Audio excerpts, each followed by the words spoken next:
Hi, everyone, and welcome to our Age of Influence series. We are kicking it off today talking about how to engage fans through influencer marketing. We're really excited to be partnering with Cox Media Group and Fans First Media with Alexa. And just to give you guys a little bit more context about who we are, as well as, just getting really excited about this Age of Influence series.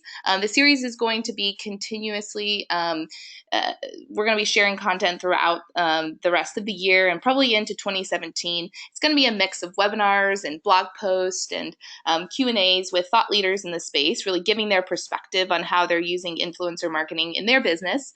And today we're really excited to have Alexa. She is the partnership program manager over at Cox Media Group and Fan First Media, and she has really been able to work with key partners to be able to implement campaigns around influencer marketing strategies on both the paid and earned side, and can give a really great perspective on how earned media is being used within the publishing space. So before I kind of introduce her, I wanted to introduce myself. I'm Hillary Settle. I'm the director of marketing at Insightpool. We are a organic influencer marketing platform, and we really help brands connect citizen influencers and micro influencers with branded content, and help our brands really identify who they're looking to target and help them share out content with those individuals. So before we get started, Alexa, I'd love for you to kind of introduce yourself and share with the audience a little bit about you. I would love to. Thanks for having me, Hillary. My name's Alexa Crisa. I am the Partnership Programs Manager at Fans First Media. We encompass several brands, including Rare.us, FanBuzz.com, Faves.com, and Clark Howard. Now Clark.com, actually. So my role is really to engage and diversify our audience as well as influencers. So I'm very excited to be here with you guys. Cool. Awesome. Really excited to have you. And to kind of kick off the webinar, what we're going to be sharing is a little bit around the influence marketing landscape, how it's been changing for publishers, as well as Alexa's going to share some insights that she has around, how Cox Media Group and some of the tiers under Fans First Media are really using influencer marketing. So before we kind of get into some examples on her side, let's just talk a little bit about kind of where the influencer marketing space is going and how it's changing. The numbers say it all right now. I mean, with Google Trends, growing with 5,000% increase this year alone on how many people are actually searching the term influencer marketing. I mean, it's growing. It's becoming not only a essential part of the marketing stack, but also part of just the marketing mix in general. We're seeing that influencer marketing is also being used in different sort of pieces of that. One being the customer acquisition, and with brands now understanding that influencer marketing needs to be used in strategies on social, strategies, offline, as well as just really having a better idea on who their customers are and then who their potential audiences are, and using, influencer marketing to make sure that that's all done. And when we talk about the future of influencer marketing, we look at these numbers, and these stats are continuously growing about how, millennials and Gen Z are really starting to just increase putting ad blockers up, on different websites, and really are wanting brands to, connect with them in a different way. And what we're seeing is that while, they are trusting, celebrities and VIP influencers, what they're also really gravitating towards is people that have common interests to them. Their friends, people that they've connected on social media that just have an affinity for what they're doing. And so when we kind of talk about this and the future of influencer marketing and, kind of where it's going, especially with new audiences, Alexa, where are you sort of seeing this shift from a publishing standpoint, and how that's kind of changing the landscape for you guys? Yeah, I think, we're we're digitally native. We're on our phones all the time. We're constantly consuming media. We're seeing this huge shift from desktop to mobile. I think that brands are realizing that to capture somebody's attention, you need to, that relatability has to be there, because celebrities are closer than ever, brands are closer than ever, and that's really what is captivating people, is feeling like they're a part of something, and that brand can really be integrated to something relatable, so far as to take it from an Instagram feed to your day-to-day life and converting to be a customer. So I think that, we're seeing it across the board with all brands, but it's really starting to take hold for publishing as well. Awesome.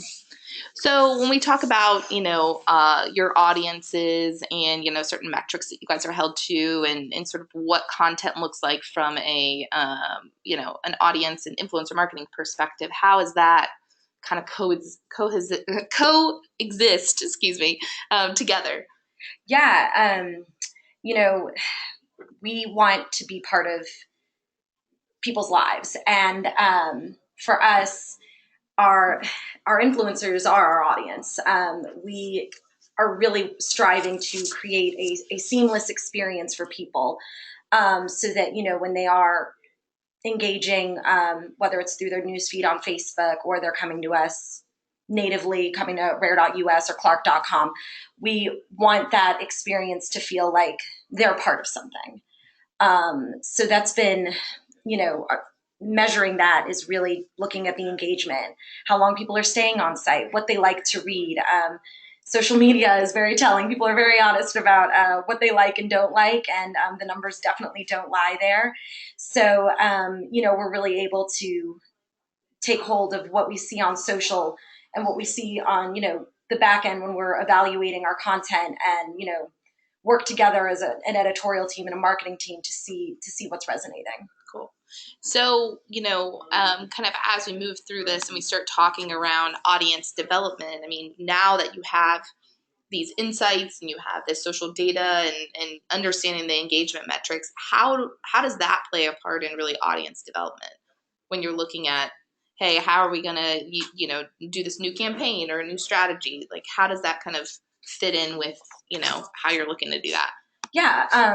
It's interesting. We're able to take what content really resonates with our audience and build bigger campaigns around that, and creating more original content that our audience is going to love because they've, expressed that previously. So that's similar to, how we're able to develop our Red Goes Yellow campaign. We saw a lot of people engaging and enjoying our veteran-centered content, and we were able to take those insights and, create a whole campaign around it. So we're excited to be doing that for a second year. And that's, those insights and metrics are great for helping us expand for, more targeted campaigns, as well as, developing larger content strategies.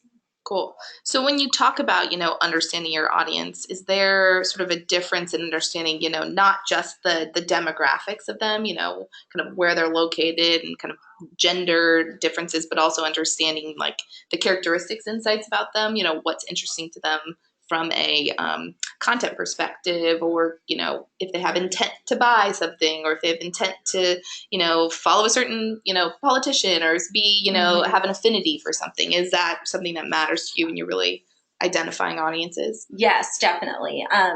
We've seen that what we think might fit, might not.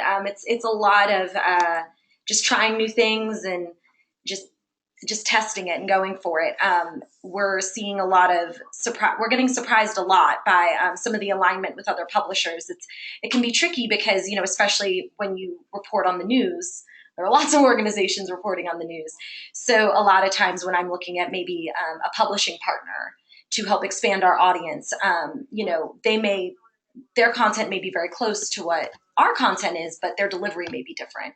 Their voice might be a little different. So it's a lot of just kind of feeling like we know these people as individuals and saying, well, if what we think Susie Q is going to like is true, then let's go ahead and test this influencer, this publisher. Right. So yeah. No, I mean, finding the magic sauce. Right. Yeah, totally. And, I think too, when you're talking about, focusing on having this kind of laser focus on who your brand, like people that love your brand, people that are going to be your fans. I would assume that, you're in a space where keeping fans and continuing to make sure that you're producing content that matters to them is super important to you guys. And when you're, it's not just hey, I'm going to go visit the site and leave. You really want them to stay and navigate the site. And that's an important part of. Totally. Yeah. We want to be part of, when you wake up in the morning and you check your email, we want, them to look at our country music newsletter or our Rare Life newsletter for, their recipes. We want to be part of people's lives. So yeah, it's definitely a big chunk of it is, really harnessing that user experience. And I think that truly starts at the second they click, or even see it, just the impression. Yeah. Is where it all starts. So. And when you talk about relationships, like how is that brand and fan relationship? How does that kind of look with you guys? When you're talking about building those relationships, keeping those relationships. Yeah. It all kind of goes back to the engagement and seeing, we have found that our fans trust us to provide content of certain topics. So, if it's Sadie Robertson, we saw, great gains and engagement in that kind of content, which was sort of maybe not totally intuitive. You get surprised a lot. And so we, took the feedback and we went for it and followed her journey through Dancing with the Stars. So it's definitely, like I said, going back to testing stuff and seeing what works and then kind of running with it. Yeah. No, it's interesting. And, when we were looking at the identification piece, it even showed, in the report that, your audience had an affinity for Dancing with the Stars. So being able to align like insights and campaigns seems to be totally super, super crucial. So when we're talking about, value for your fans and your influencers, audiences, all encompassing, what does that kind of look like from a shared value platform? Yeah. We trying to think the best way to word this. So when we're creating value and, sharing our content, it's, like I said, it starts with the user experience. And, that's part of the packaging that we can take to other publishers and influencers when we start to engage. So it's, it's an interesting, I almost consider it like dating a little bit, going to other publishers and influencers and even our fans and sort of nearly courting and, do you like this? If you don't, we'll try something else. Right. Do you want to go to dinner? Maybe just a movie.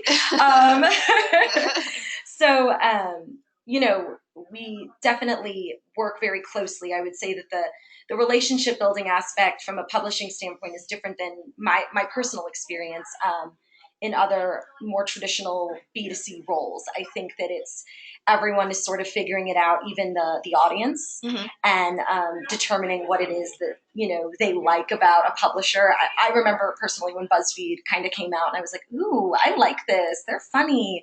Oh, I like these lists. And, I think that from the other side, now that I'm looking at it, that's sort of, that's, I believe how publishers are working. It's, trying to establish that trust and then being able to package up that trust in that audience and, work with other industry folks. So. Right. And it seems like from a feedback standpoint, you guys are really paying attention to what kind of feedback you're getting on content, what your audience is saying. It seems like that's something of value to your team and really on all your channels. Like we hear you, we're going to try to customize content that fits for your lifestyle. Definitely. Our audience is our customers. So we, obviously want the customer's always right. And we are, that feedback is critical from the marketing perspective as well as editorial. So cool. So, when we're talking about the shared value, finding your audience and really reaching them where they are. I mean, I think I feel like we've talked about this a lot, that not all channels are great channels for brands, but from a publishing standpoint, it seems that multi-social channels are really important. But, there's been, it seems, a lot of focus on sort of Facebook, and with organic moving on not getting as much reach as it has been in the past. How have you sort of combated that? If it's using other channels, using Facebook a different way from a social perspective, how has that changed? I would say we're trying things, at all of the above. We're starting to engage new influencers. We're engaging other publishers to try and see if maybe something that particular audience on a certain channel doesn't love, maybe it can have another life and breath for another publisher, and making that relationship benefit both sides. So it's been a lot of trial and error. Yeah. But I think for Facebook specifically, it's really beginning to cater the content and creating that original, engaging content that you're not going to find anywhere else. Yeah. To bring it back to sort of that, the veterans content. Like, if people really love those stories, we're going to be the home for it, where you can go to come watch them. Similar to the way other publishers have, developed a niche for funny cat videos or whatever it may be. So I think that there's a lot of publishers across the board are really starting to turn their attention to video and to capturing the audience while they're scrolling through the news feed, and you're starting to see more videos with little subtitles. You don't even have to turn your sound on, and they're short, snackable little bits. So I think everyone is starting to play with video specifically, as well as original content, and realizing that Facebook wants its users to have access to content that they want to see, and that engagement piece is becoming more and more important. Yeah.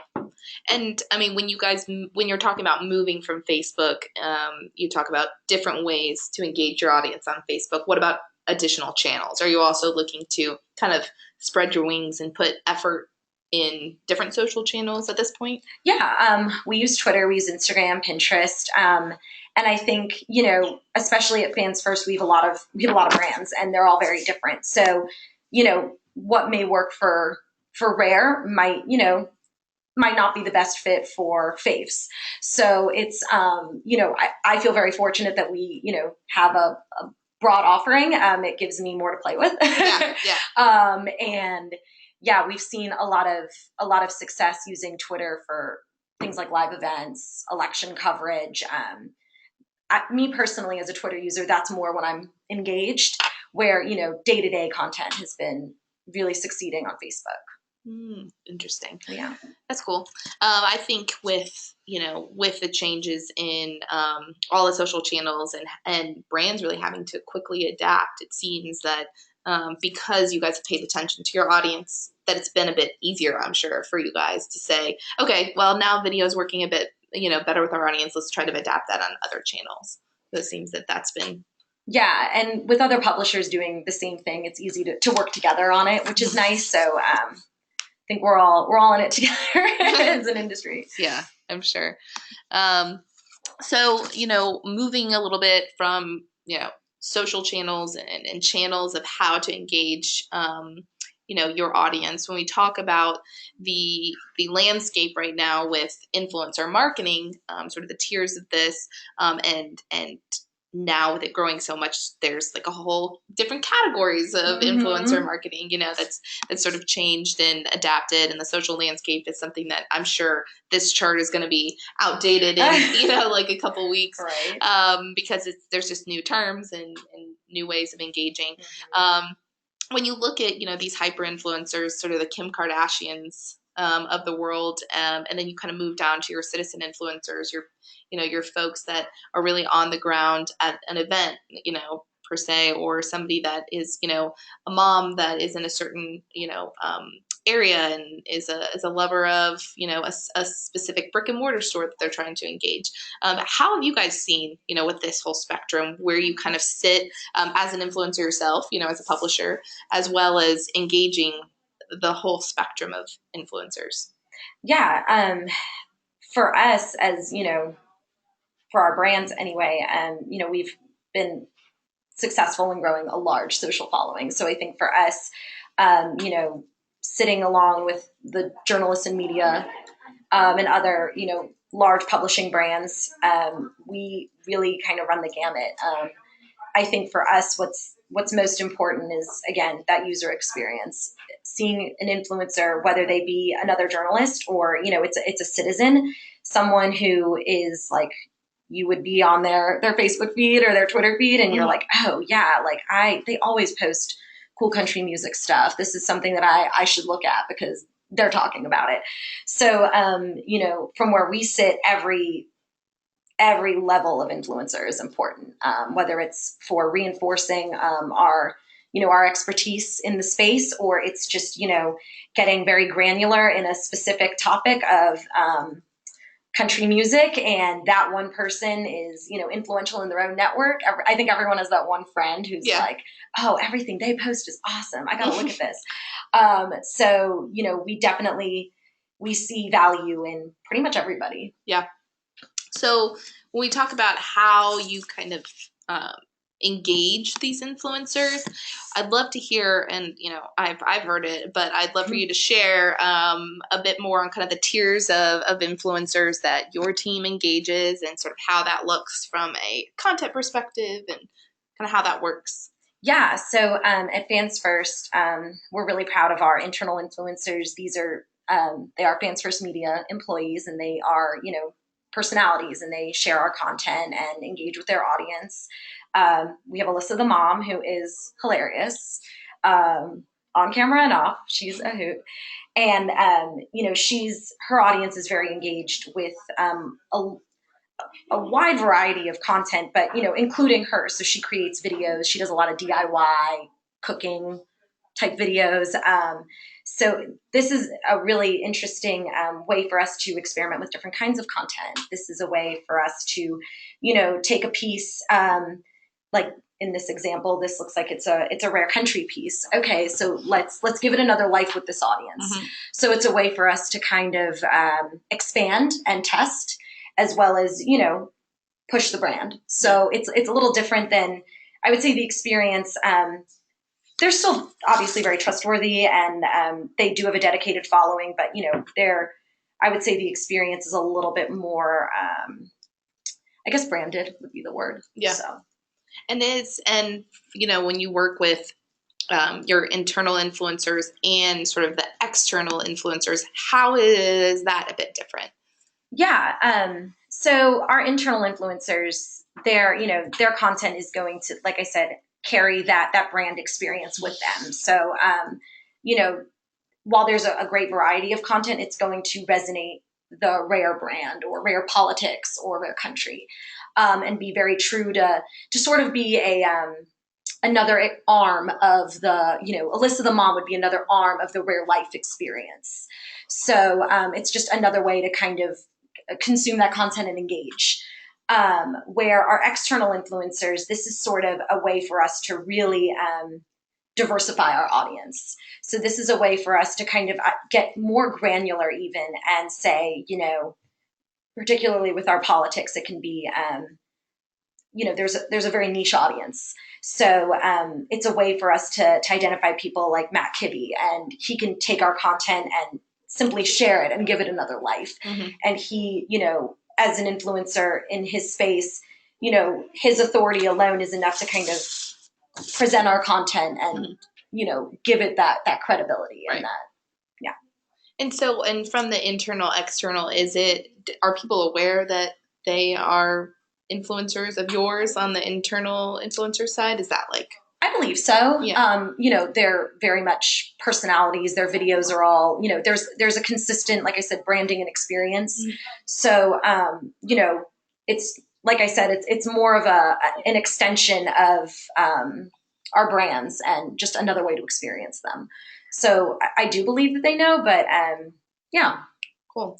So when we're looking at the spectrum and we talk about, you know, you talk about your VIP influencers all the way down to the citizen influencers, the spectrum also changes probably from paid to earned. You know, a lot of times the VIP influencers that you're looking to engage, they want some sort of compensation for the work that they're doing, versus you get down to sort of the grassroots, like micro influencers, that they just want to be engaged in content and conversation with you.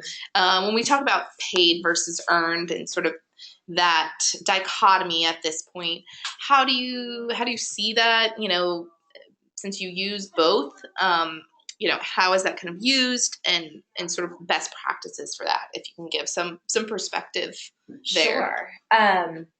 So to go back to my dating analogy, that carries over to both, I believe.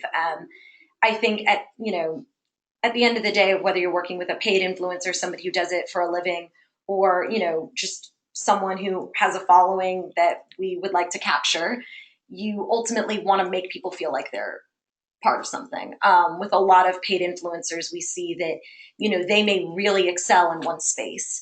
So that space, sometimes is email marketing, where we may have the audience that they would like for Twitter. So a lot of times it's, just plugging away at talking about what's going to work and what's going to benefit both of our, I guess, needs or interests. Where with earned, we're very much, it's similar in that kind of courting where we want to engage and give people that elevated experience of not just like, I'm a fan, but like I'm part of something, I'm part of a movement. So I think that maybe the sensitivity around how we approach it is very similar, where, again, it's part of we have something that you want, you have something that we want. So, and really reiterating that mutual aspect of it. And so when you talk about the authentic relationships and sort of nurturing these fans, how do you feel like that is different on the paid and earned side? Do you have like a perspective on sort of how the approach is a little bit different? With the influencers? Yeah. I'm not sure. It's interesting because I really believe that to stay on with the Julie Borowski and a political influencer, for example, it's a smaller community a lot of times, and I think when you're working with a paid influencer, they're very they can be very niche. So especially in publishing, where content the content isn't necessarily so varied. It's the voice. It's the opinions of the writers. A political influencer is going to be a lot of news headlines. So just what voice do you? Right. What's your favorite flavor? Yeah. So a lot of times we kind of already know of each other, and meeting these influencers is actually more organic than you'd think. Right. I think that a lot of times too in publishing, an influencer may have a relationship with another journalist or another organization. So those introductions and kind of meeting that network is actually pretty fluid. So I think we've been fortunate even to have a good set of folks that we work with. So. Yeah. Well, and I think also being thoughtful about who your audience is, and that you can bring to the table when you're talking to an influencer, like, this is what who our audience is what they have an affinity for, this is what they're excited about. Does your audience also align with that? Because I don't know if as many brands or publishers have that much insight into their audience to be able to share that. So right. Aligning those seems to be on the same page, which is good. Well, and I know when I kind of use the Kim Kardashian reference, I guess this is a good lead into, when we talk about these mega VIP influencers that, it doesn't matter, age, demographic, who you are, everybody seems to know who the Kardashians are. And, they've had a lot of press about, unfortunately, negative press about not saying that this is an ad, and in the influencer marketing space, it's been a little of a kind of, brands are trying to figure out how to properly work with them. And when we talk about the Kardashians, do you think that these mega, fans make sense for everyone? I don't. I believe that, authenticity and the organic nature is what we're moving towards. I think, maybe in the very early stages of influencer marketing, which, maybe even this picture, because isn't Kylie blonde now? I think that yeah, right. I think that, the eyeballs were enough, where now it's more about the experience. And I think we're moving away from sheer volume and numbers being the value, and more about the content and what those influencers can create that's going to be in line for you. And then, making it mutually beneficial. If an influencer is not a fitness person or a Kardashian, they may not, just because they have a large audience, they may not want to do an ad for a fit tea. They don't want to jeopardize their following, especially if they're established. Yeah. So I think we're moving away from sheer volume and moving more towards authenticity and, using these influencers as a gateway to an audience and less for credibility. Yeah. I think that, we're seeing a move towards people who aren't famous on the street or a cute cat or dog as being extremely valuable, because their personal network or their presence, whether it be Instagram, Twitter, or Facebook, is, very credible.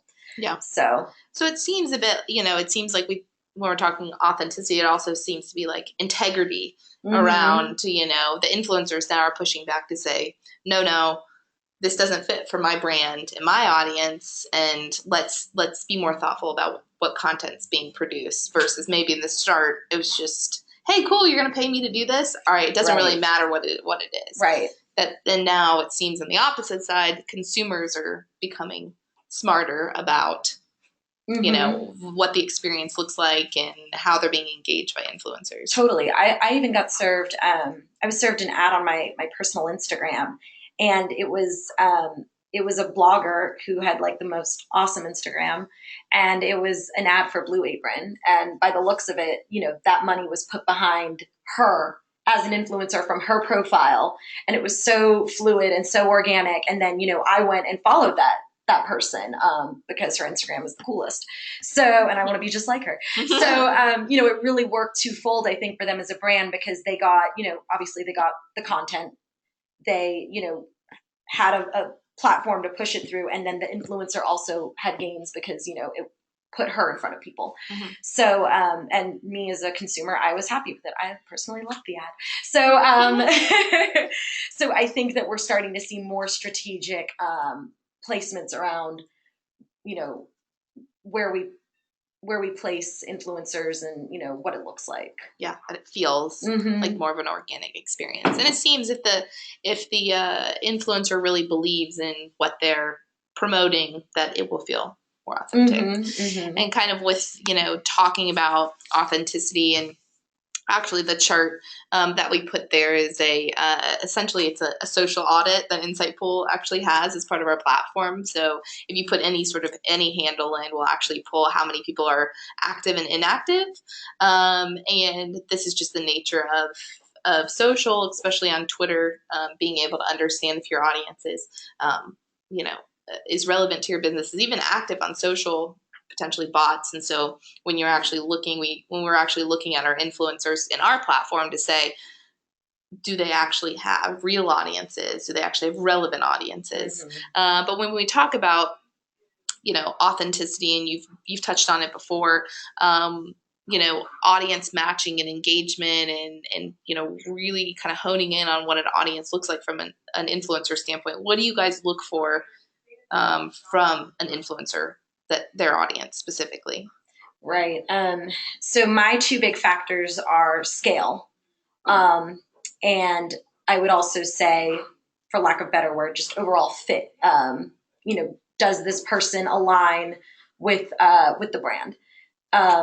So, while scale is important, we're not looking for Kim Kardashians necessarily with, hundreds of millions of Twitter and Instagram followers. We're really looking for that engagement rate. We're really looking to see, do people have positive things to say about the content they share? Is the content getting shared? What is the sentiment around the content? Is it negative? Is it positive? That's really what we look for. We want to make sure that our influencers have that loyalty, so that, that helps us establish trust. If their fan base is loyal and they're sharing our content, that that helps us. So I would say those are, our biggest factors. Yeah, and then when you're looking for the influencer, so authenticity and audience is really important. What else, kind of do you care about when you talk about finding that perfect influencer for, each of the channels or for your brand as a whole? Yeah. Well, and to not to go backward, but when we were talking about the different tiers of influencers, for me personally, it's more competitive, I think, honestly. Mm-hmm. And more and more influencers are doing this as a full-time career, not just because they have a blog or whatever. So, for me, I think feedback is valuable. I really appreciate when an influencer can, provide feedback of what their audience is liking, give me metrics. For, like I said, for us, we're not necessarily trying to get anyone to buy a product. We need them to engage with the content and to watch our videos and read our stories. Mm-hmm. So that's definitely something that we appreciate from our influencers, and as well as the quality. We're creating content, so I know it's different. Where it's typically if you're representative of a product or a brand, you may prompt the influencer to create some kind of content around it. Right. Where for us, we really need them to be conversation starters. Mm-hmm. So we really look for that quality, and that I think a good example is our political influencers and our internal influencers as well, and keeping that conversation on topic and essentially on brand. And if the influencer is the right fit, it'll be very natural. So. And when we talked about influencer marketing sort of in the past on the idea about everybody can be an influencer at some point and engaging that audience on social versus sort of the paid solution. When you talk about quality and sort of approach, how do you feel like you guys are approaching sort of the organic piece a little bit differently now? Yeah, I think that through new campaigns, we've been able to reach. I think at a certain level, our audience are influencers, and it's very symbiotic in that way. So it's a way for us to, through even the Rare Country Awards, which just launched, where we're able to engage our existing audience and say, hey, here's a chance for you to be part of something. We want you to tell your friends. We want you as our audience and as our friend. We want you to help spread the word. Yeah. So it's been interesting to kind of find that alignment, because I think we're seeing more and more that our influencer strategy is such a huge piece of what we do for audience development. Right. Yeah. I mean, it's huge, and using social seems to sort of facilitate that word of mouth marketing as part of your influencer marketing strategy, because influencers and fans and all of it is sort of combined. And I know that you also, I love this quote, as much as I know you said you do too, but when you talk about, getting down to the point of people influencing people. Do you feel like that's been a bit lost with all the influencer marketing, strategies and these, the Kim Kardashians and, not brands not really focusing on, their true fans and really engaging them in a way that they should be? I don't know that it's been lost. I think it's just finding the right way to adjust to the changing trends and the changing algorithms and all of these metrics that we rely on, and platforms even that we rely on every single day, and really, moving with them and staying the course and not falling behind. I think that's an everlasting challenge, which is what makes it fun. So I think it's just I don't think that we've lost touch. I think it's just refining the message and or the medium, I should say. Yeah. So I feel confident. And yeah, definitely. So I know that you had shared sort of this kind of case study in a way, a campaign that you guys ran around the Rare Under 40 Awards. I'd love to sort of hear a little bit more about this campaign as a whole, successes that you saw from an influencer marketing perspective. Yeah, it's funny because it's almost in retrospect that I really see how valuable it was from the influencer perspective, because, I think at the point that we decided to do this, it was more about, honoring people in their communities, really helping to create a vehicle to express what it means to be rare. So, I think once we started looking back after the awards, we saw how, these honorees really were and had become almost, just brand advocates and influencers in their own right. So, we had honorees from across the board, and certainly across the board as far as social following and, I guess that scale piece. But, the conversations that we saw from our honorees talking about the awards, talking about their experience, it really is, really shows what that person's credibility in their personal network means. And it really drove amazing conversations and amazing engagement, not just about the awards, but about, our message and what it means to be rare. So, it was very much looking back in hindsight, it's like, oh, wow, we like have this whole new class of influencers and advocates for what it means to be rare. And, we have these amazing stories that we can share. So it was a really amazing campaign to not only tell our story and shine a light on theirs, but to also, have another cohesive piece of the puzzle that's, that will translate to our content team. And, sharing their stories to, marketing. So, and, our honorees have actually been instrumental in later campaigns and engaging them to, do the 22 push-up challenge with us for Rare Goes Yellow, or, helping get out the information for the Rare Country Awards. So it's been a really cool past few months since the awards to see how that relationship has lasted.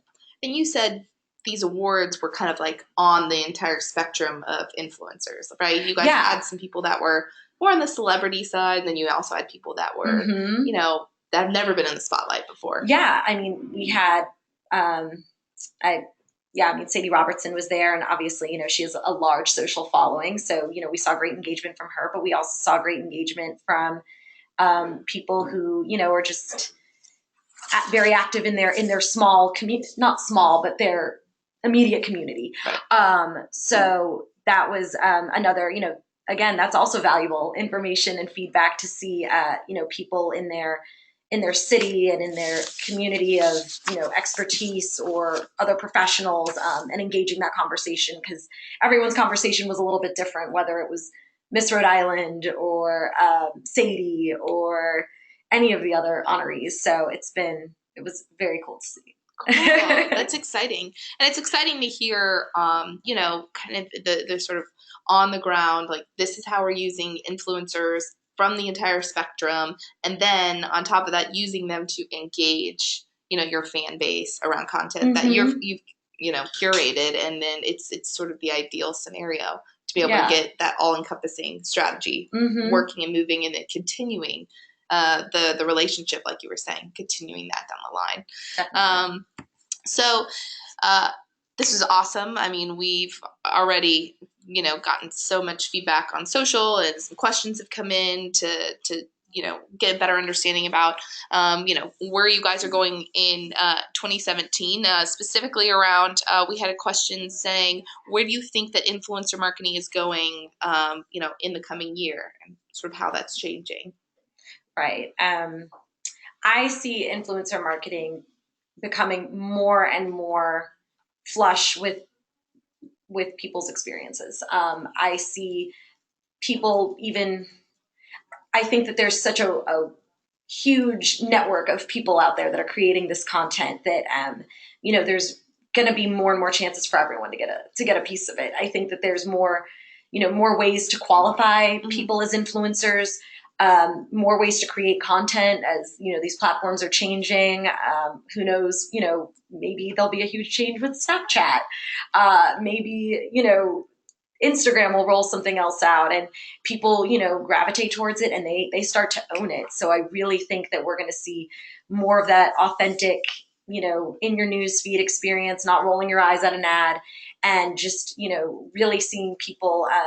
I think in the past we saw people were famous on the internet because they were famous in real life, and we're going to see more of the opposite. Yeah. People getting famous on the internet and then becoming famous in real life. So I'm very interested to see what next year looks like. Yeah, definitely.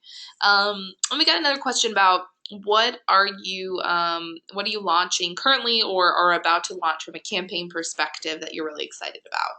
So November has been a huge month for us. I just had to think about it. I was like, am I in November? Because this year has gone by so fast. I can't believe it's like almost Thanksgiving. I know. But we are so excited for the Rare Country Awards, which just launched, as well as the Rare Goes Yellow campaign, which is in its second year.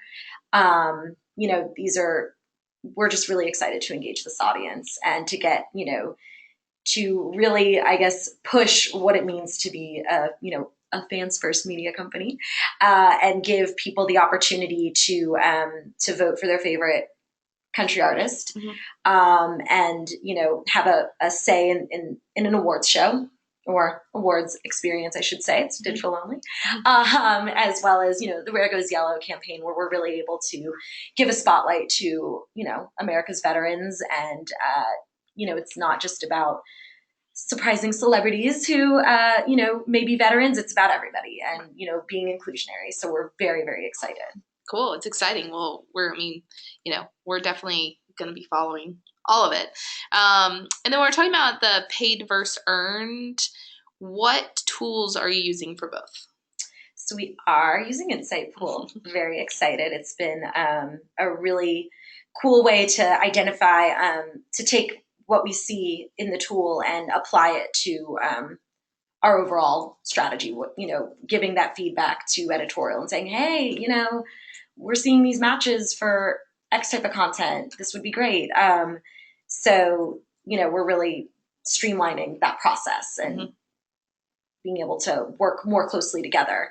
So we've, dabbled with other strategies, as far as, working with agencies and, individual influencers. And like I said, it's just been, we're fortunate that we have a very connected staff, and we've been able to kind of, find friends of friends that are very influential, and we know that they know each other from the space, so it'll probably resonate. So we are just excited to really be able to streamline the process and find that right fit, and know that audience is going to love the content, and see beyond the number and see beyond the volume and really see value. Yeah. Well, awesome. Well, we're excited for you to be part of the series. The series is going to, like I said, continue throughout the year, hopefully into next year. We will have this webinar recording for all of you if you're interested in sharing with your network, up on our page, Insightful/Age of Influence. We'll also be sharing content on social, and following the hashtag Age of Influence, you'll continue to see conversations around this webinar, as well as webinars to come. So if you have any questions or are looking to continue the conversation, follow us on Twitter at Insightful, and we are so thankful for you to be on this webinar today. Thank you for having me. Thanks for listening. Thank you.